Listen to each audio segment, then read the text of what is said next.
I call this November 15th, 2022 hybrid administrative meeting of Board of Finance to order. Board of Finance, first we'll move to number 2, approval of the minutes. I move to approve the August 23rd, 2022 Board of Finance meeting minutes. Can I have a second? Second. Thank you, Madam Chair. Madam Clerk, please call the vote. Yes, Madam Chair. Commissioner Piscotti? Aye. Commissioner Quesada? Aye. Commissioner O'Malley? Yes. Vice Chair Benson? Aye. Madam Chair Barboa? Aye. Thank you. Approval of minutes. Now we move to item number 3, presentation with Madam Treasurer to present. Thank you. Good afternoon, Board of Finance. It's good to see you again. And again, my name's Nancy Burse. I'm County Treasurer for Bernalillo County. And I'll go ahead and get started on my quarterly report ending September 30th, 2022. As you open that presentation, the second page is the agenda, and I'm going to go out of order just for one moment and go to some other office news as I have some staff behind me for specific shout outs. So I want to get that in and not make them so nervous and have to sit through a whole meeting. If you go to that slide, which is listed as page 28, I did want to announce that the Investment Committee community member came to an end of his term, Victor Ragosa, so he is no longer on the Investment Committee. And the new Investment Committee member that I'm proposing is Mike Athens, the president and CEO of the Rio Grande Credit Union, and he's been an outstanding partner for the county. He also has an MBA, comes from banking as far as commercial and government lending, and serves on several boards. And I think you'll find his experience very, very advantageous to be on the investment committee. Unfortunately, he's not here tonight. We'll get him back for another meeting, though.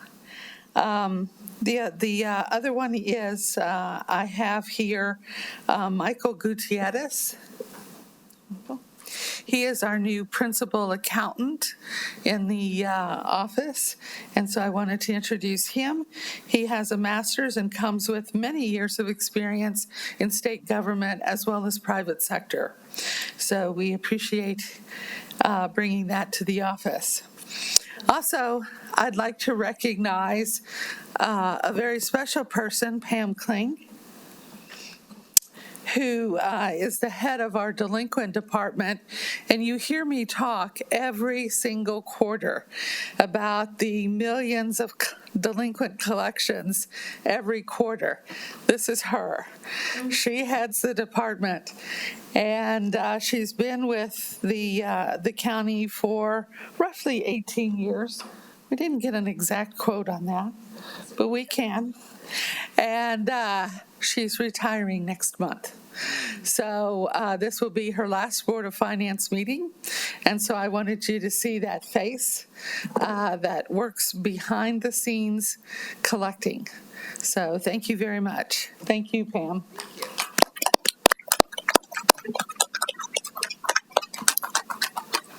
Okay.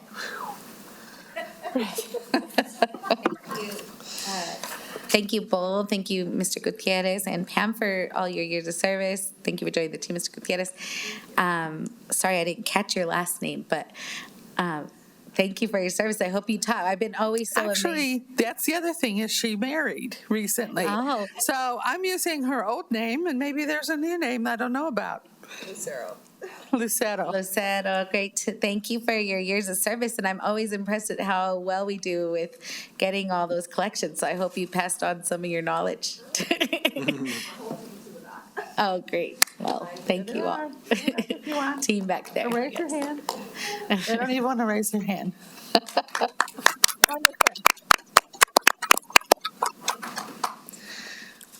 Thank you. Thank you very much for that. So as we go to page 1 of the presentation, you'll see, and also I see on the screen that our investment advisors have joined us virtually. So they're on the phone or some electronic wire somewhere. All right. So we first talk about property tax collections. Do I change the screen? Okay, I'm sorry. No, it's all right. And here you'll see the past 3 years of collections, with the last one being 2021. That is the last time you will see 2021 on a presentation, because we have the new 2022 that we've started. So as you look at 2021, you can see the collections that we had, 761, just a little bit over million. For 2021, we still had about 15 million uncollected, but I know Pam has collected a little bit more since then. We're now collecting, as I said, for 2022. The bills were mailed October 30th, with the first half due December 10th, which just happens to be a Saturday. So the law provides for going to the next business day, so taxes are due Monday, December 12th. The next slide is about the percentage of tax collections that we have, and you can see there we average about 99%. And for 2021, we still have that outstanding amount, so we're almost at 98% property tax collections for 2021. Operationally, if you look at the next slide, we give you some overview on the call volume that we had for that quarter. And again, this is dated material ending September 30th. But you can see from the call volume on the top left, the July, August, and September, that we were much lower than the year before on our call volume. But again, remember, last year we had that tax delay. Lots of things were going on then. So that's to be expected, that things come back to normal. The delinquent turnover to the state, again, that's an annual number, so you saw that before. 517 properties were turned over to the state this year. If you look at our delinquent collections, we break out for you that mobile home, MH, personal property or business equipment, PP, and RP, the real property. And we compare that month from the past year. And if you just look at, again, this one quarter, that was almost $11 million that was collected in those 3 months throughout those different categories. So again, thank you, Pam and team. Now look at this chart. Yeah, look at the numbers. So the property tax distribution, of course, you know I collect, but then I don't get to keep it all. I send it out to those taxing entities. Not much has changed at all in those percentages. With education being the highest amount, 34% of the taxes are given back to APS, the public charter schools, C&M, and then we fall right behind that at 22%. And then the cities and villages at 21%. UNM Hospital, the health component, 15% of our taxes go there. And then the environment, 4%, which includes the Middle Rio Grande Conservancy District, as well as the East Edgewood Soil and Water Conservancy District. Thank you, Ryan.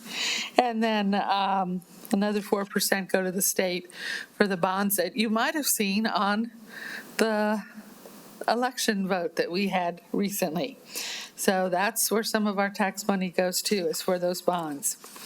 Next, I'm going to step aside and let my deputy, Mr. Ryan Travelstead, talk to you about some bank balances and collateral. Thank you.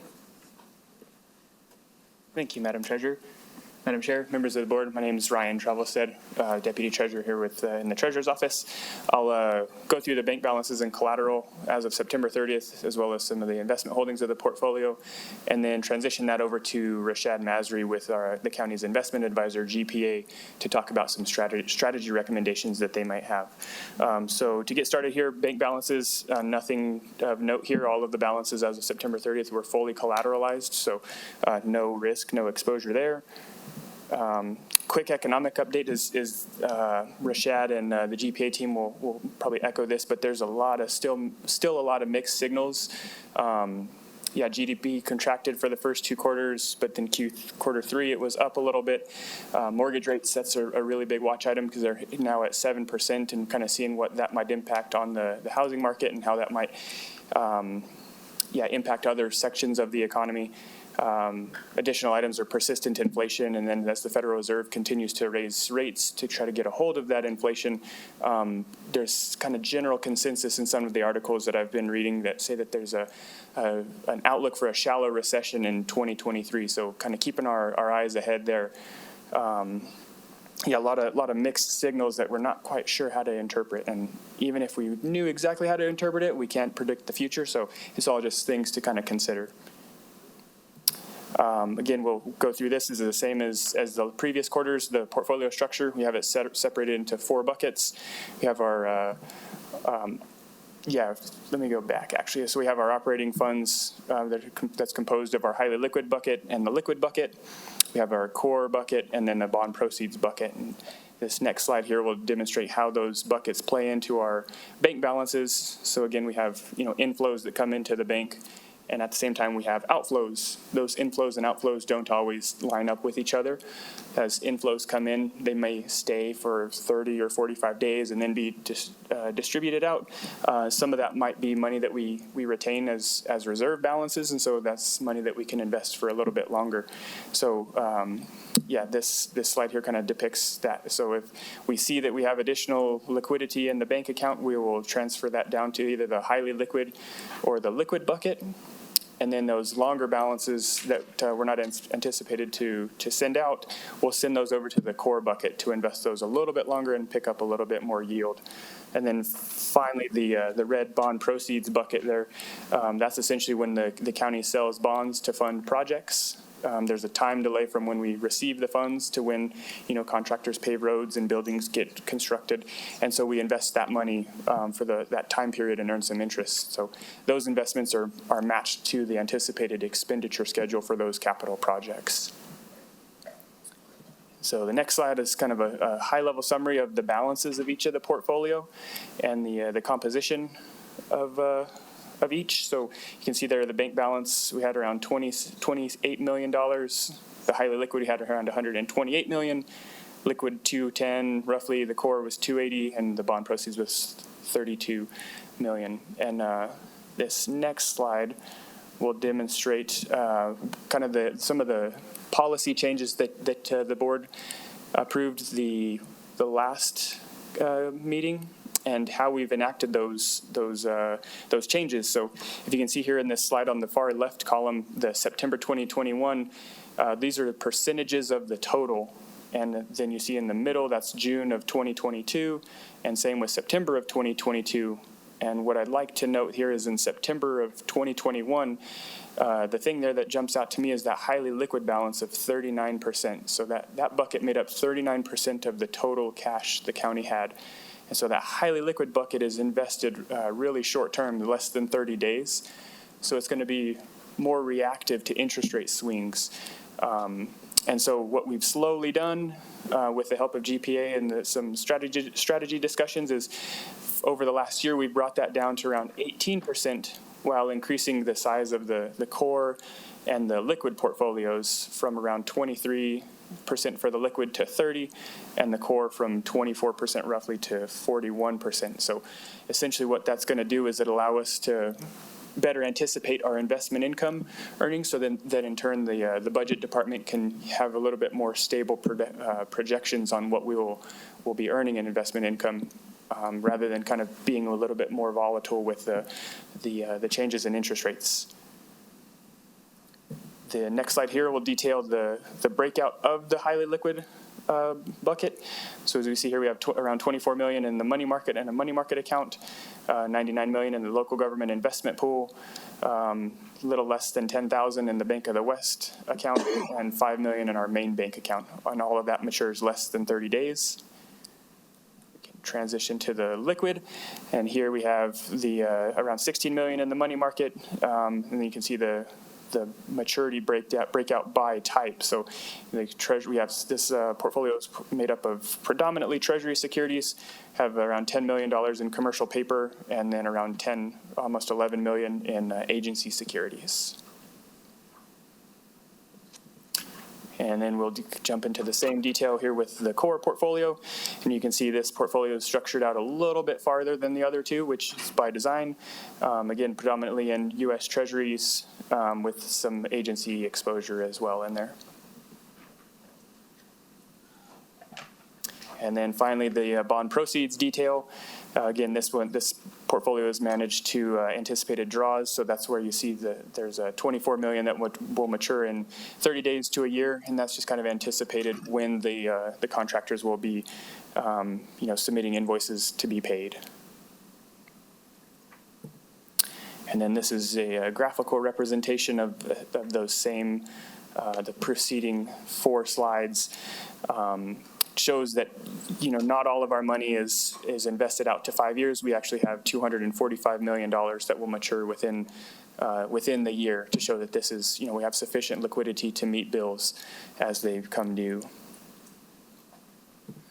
And then this slide is welcome sign, welcome change. So with the Federal Reserve began to raise interest rates, I believe it was in March of this year, and they started to ramp those up a little bit more aggressively in June. And so we're starting to feel the impacts of those rate rises with increased investment income. So if you notice here in the first quarter of 2023, they had around $1.7 million of investment income. And one other caveat that I want to call out here is that in fiscal year 21 and 22, those numbers in the fourth quarter, we would recognize the discount and premium associated with those investments only once per year. We realize that while it's an acceptable accounting method, it's maybe not the best to compare against previous quarters. So what we've done in 2023 going forward, we've now recognized the discount and premium each month. So that'll give us a better comparison to see if we're on track to meet budget. And so that is one thing I wanted to draw attention to there. And with that, I can stand for questions, or if you would like, I can turn it over to GPA, and they can talk through their investment strategy recommendations. All right, thank you, Rashad. Are you there? Yes, I am. Great. Take it away. Well, thank you. Thank you to the Board of Finance, and thank you, Madam Treasurer and Deputy Treasurer, for allowing us to be in front of you today. So bear with me while I share my screen.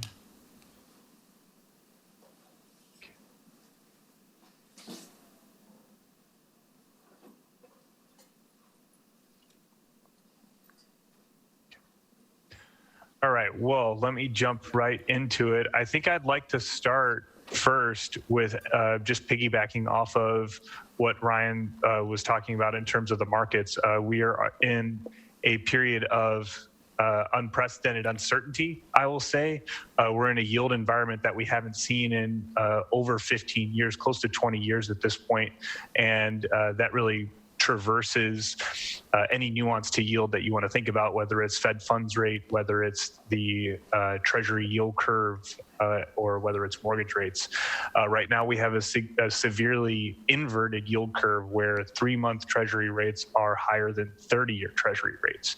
So we are in a time of uncertainty. It really kind of goes back to creating and implementing and maintaining a very disciplined portfolio strategy, which I believe the county has done, and that we're going to go over with you all today in terms of our recommendations. And I am not going to cover any of the portfolio details that Deputy Treasurer already covered to spare you some time. We just had some summary detail that was already covered previously. I want to start here with our compliance report that we actually publish monthly. So this is a compliance report that reflects the county's investment policy. And I did want to show it for this round with the Board of Finance because last meeting we did approve updates to the investment policy, which are reflected here. And so both the county and GPA are diligently, almost on a daily basis, looking at compliance. We certainly are on our side to make sure that we're adhering well inside of the investment policy. And from a diversification perspective, the county is within policy of managing to the specific issuer concentrations and asset class concentrations across the portfolio. And then we also have prudent and reasonable constraints when it comes to the maturity structure to appropriately manage liquidity for the county while also managing a longer-term core investment portfolio. So we look at breakpoints of maturities for the total portfolio under 30 days, under 1 year, under 5 years, and the county is well within compliance over those minimum bands. So the portfolio is in really good shape, certainly from a compliance perspective. And now let's kind of talk about our recommendations for going forward and review just a bit where the portfolio is at.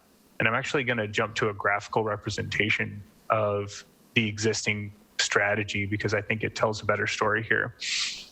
You heard this a moment ago. We've certainly come a long way since going back to the beginning of the calendar year, but certainly over the last several months, just implementing that disciplined approach to our portfolio strategy. And it's really about the 4 components that you see here working together in an optimal way. And that is the highly liquid, which you can think of as your pool, the state pool and bank account, the bond proceeds, which, we're matching expenses as needed, and then our liquidity ladder, which is going to match operating expenses, and then our operating core, which is our longer term core investment portfolio. And you can see the graph on the top right there. We've incrementally and with a disciplined approach added to the core portfolio from the highly liquid portfolio over the course of the last several quarters. And we're really in a state right now where we think the portfolio is very well positioned to sustain the uncertainty that we see in this market. We're not developing portfolio strategy to chase particular yield or take advantage of short-term opportunities. We're really taking a foundational approach to how can we get these buckets working together effectively to more than satisfy in a conservative way the cash needs of the county, but while also taking advantage of investment return where appropriate in the core portfolio. And we've really gotten these buckets working together well. We've added with the approvals from the Board of Finance in previous meetings, we've added $135 million to the core portfolio at yields of well above 3%. And then we've funded the liquidity laddered portfolio over the last quarter at about $140 million with yields averaging around 4%. And what we're doing there is matching known operating expenses. So we're really happy with where the portfolio is right now, given the recommendations and implementation that we've done over the last quarter. Now, if I move forward, I just have a very brief slide on each of the portfolio components and our recommendations. And please stop me if you have any questions, and we'll certainly stop at the end with any questions. Starting with the core investment portfolio. This is just a portion of the portfolio outside of your highly liquid and the laddered liquidity portfolio and outside of the bond proceeds. Our recommendation is to maintain managing to the 0 to 5 all treasury benchmark. What you can see in the table there is the target portfolio is the 0 to 5 year treasury benchmark broken out by maturity buckets. So the percent of the portfolio that's under 1 year, between 1 to 2 years, 2 to 3, 3 to 4, and 4 to 5. And then your current portfolio. The duration is pretty much on target. We're managing to that 0 to 5 year duration, and also recommend to manage to pretty much a duration neutral point with that 0 to 5 year treasury and a very well laddered maturity cadence, which you can see there. So always you're going to have about 25% of the portfolio that's going to be maturing under 1 year. We not only like the laddered approach from a duration management perspective, but also as a secondary tier of liquidity should that need arise. So we're going to recommend maintaining the 0 to 5 year all treasury benchmark. And then when it comes to diversification, we do look at optimal strategic asset allocation targets. And what we've determined for the county is the strategic allocation is in the pie chart on the far right. And that reflects 50% in agency securities, 40% in treasuries, and 10% in munis. And what that means is just a target for us over time, where as we see market opportunities over time, we'd like to get to the allocation on the right. The county's current allocation is the pie chart there in the middle, where we have an overweight to treasuries, about 83%. This is very common across a lot of our entities right now. The very long story short is, with the uncertainty and kind of the tumultuous 2022 that we've had, treasuries are the safest asset in the world, and we've seen yields that we haven't seen in 20 years. And so it made a lot of sense to overweight portfolios in treasuries, certainly within our tactical bands. And I would imagine over the course of the next year, as things may normalize in the agency market and certainly in the treasury market, we might see that allocation of agencies increase. But we are recommending to maintain the strategic asset allocation target, which is reflected there on the far right. And then the last point here in the core portfolio will just be, as we go into year end and as we look to the next Board of Finance meeting, we'll be evaluating if there's any additional funds that we need to move to the core portfolio. We don't have a recommendation to do that as of now. Rashad, can I ask a question?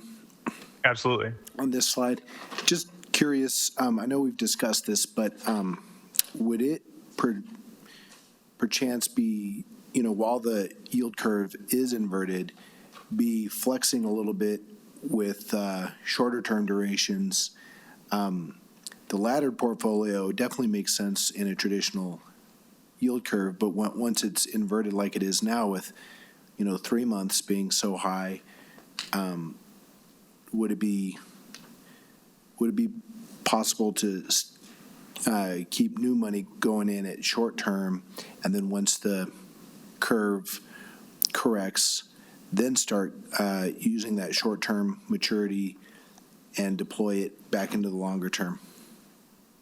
So we actually like to be more duration neutral and even a bit long as of now. And the reason I say that is more of a market timing perspective, where when we see an inverted yield curve, that's really telling us that both the Fed and the market is telling us that those yields are not going to stay there very long, because we know we're going to normalize and we're going to transition back to a positively sloping yield curve. And so right now, especially in a 0 to 5 year strategy, we really like locking in those 3 to 5 year rates, even though they might be slightly lower than the 12-month point, which is actually the peak of the entire yield curve right now. So we're certainly anchoring in that 0 to 1 year and 1 to 2 year range to take advantage of these yields, but we're actually distributing it pretty evenly across that 0 to 5 year, because we want to make sure we lock in those yields. And we really think that, even if as of today, we might be quote unquote losing a few basis points going out to the 3 to 5 year space, we think that the county strategy is a buy and hold, and we want to set up something that's extremely stable and go ahead and lock in that income that's well over 4%. The other thing is, with the cash match portfolio, the liquidity laddered portfolio, that is only out 12 months. And so we did deploy the $140 million that we did deploy from highly liquid to the laddered liquidity. The byproduct of that approach was being able to take advantage of the very peak of the yield curve. Okay, thank you. Just looking to you, Madam Treasurer, if there's anything. No. Okay. Any other questions? No, I'm good. Thank you, Rashad. Of course. We were, As we look, Yeah, go ahead. I'm sorry, Rashad. I'll just jump in for a minute. And we talked about that at the investment committee, and we've talked about that during this time, which is probably, the 3 to 6 months where we're moving this strategy of getting all the buckets to work together. We were really just going to start that movement and then look at analyzing how that worked. And that did not take into account chasing yields or inverted curves, Right. because we wanted to build in that stability and that strategy and be very solid with that. And then look at, okay, now that we've done it, and let's take into account how the markets moved and what the Fed did, was this the right move? Notwithstanding yields, Sure. but is this the right strategy moving forward? So, yeah, we might have lost a couple points, but as we said, we do have the highly liquid bucket, as I call it, and that certainly is getting those yields. So, but appreciate the discussion because it's an unusual time. Yeah, exactly. Yeah, and we want to go, well, what if we did this and what if we did that? And then we go, but where do we really want to fall? Where do we really want to be for the county? Thank you. Thank you. Thank you, Madam Treasurer. And I think too, just to add one more additional piece of color there, is we've had this debate internally almost every day, and we're talking to our research group and our chief investment officer, just trying to kind of understand what's the right reaction to the markets and how are we going to best set up these portfolios for the future. And a comment was made around the short-term rates. Are you looking to rent bonds or buy bonds, right? And a lot of the way that we look at the portfolio for the county especially is buy and hold, establish that foundation for multiple years of kind of compounding returns and making sure that we can sustain business cycles and sustain interest rate cycles. And when we look at that, as we look at, how do we want to maintain duration as it pertains to the benchmark and how do we want to be laddered, our analysis always went back to maintaining that laddered cadence and really taking advantage of the 3 to 5 year part of that curve to lock in yield that you're going to own out 4 to 5 years. And Rashad, I might just add one final piece, is that right now we're also in the middle of tax collection cycle. And so at the end of the tax collection cycle, we'll have the portion that the county retains. And so since we have this strategy in place, that will allow us to build up the the laddered liquidity portfolio at that year plus range. So those investments that we'll make with the property tax proceeds will be taken advantage of that, because we have this strategy in place.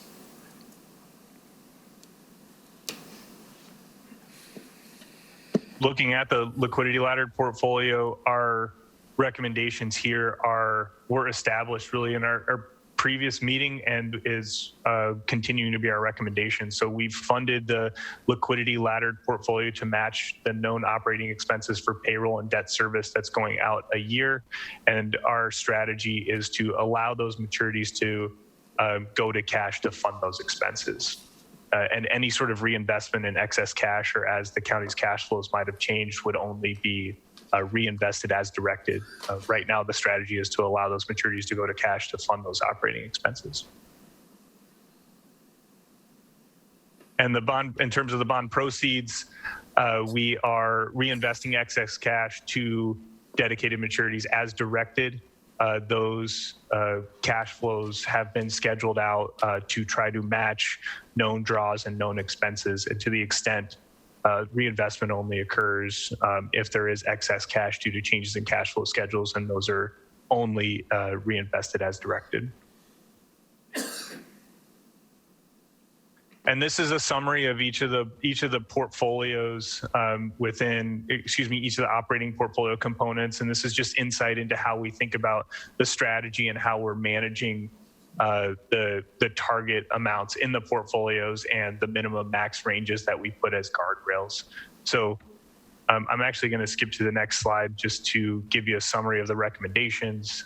Again, we really like where the portfolio is at. We really like the structure and the foundation that's been built for moving forward into the end of the calendar year and into next year. And so our recommendations as a summary in the core portfolio is to maintain the existing benchmark, the 0 to 5 year treasury, and maintain the existing diversification strategy around the strategic asset allocation.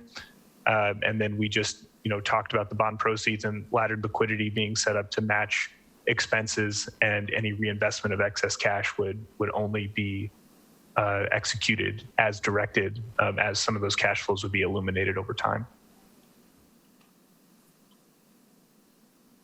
Thank you very much for the time, and I'm happy to answer any questions that you have. Thank you, Rashad. Yes, Madam Treasurer. Great. And I think we go to questions and discussion, but I think we had those as we went along, and that's great.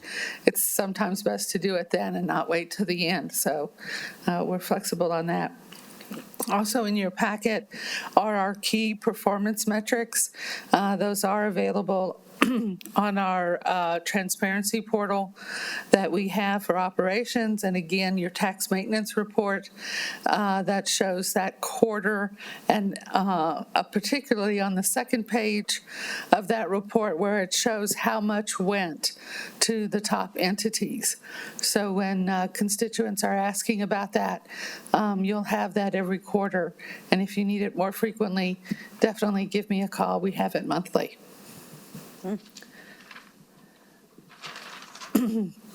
Otherwise, I think we've covered everything in amazingly good time. Yay. Wonderful. Thank you. Thank you. Any comments or questions from Commission? No, thank you.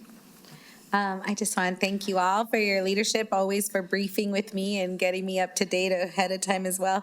And just, thank you, Madam Treasurer, for your leadership, and Deputy Treasurer for your work on this. I'm always Thank you. very impressed. Thank you. Thank you. And we'll move to item 4, advice and consent. So motion to give advice and consent to the proposed quarterly investment strategy. We need to hear from Madam Treasurer. I think we reviewed that Okay, with yeah. GPA and Rashad. We're pretty much staying the course. We've moved that money, as we've said, so we want to be able to quantify that move and see how it settles out with the economy that we're in right now, and come back with you. I think it's going to be in February around Valentine's Day. That's always a great time. Thank you. Can I have a second? Second. Thank you, Vice Chair Benson. Madam Clerk, please call the vote. Commissioner Piscotti, Aye. Commissioner Quesada, Aye. Commissioner O'Malley, Yes. Vice Chair Benson, Aye. Madam Chair Barboa. Aye. Thank you. Have a due pass. And announcement of the next Board of Finance meeting, Tuesday, February 23rd, 4 p.m. here in Ken Sanchez Chambers. If there's no other business, the meeting is adjourned. Thank you very much. Thank you, Madam Treasurer, Deputy.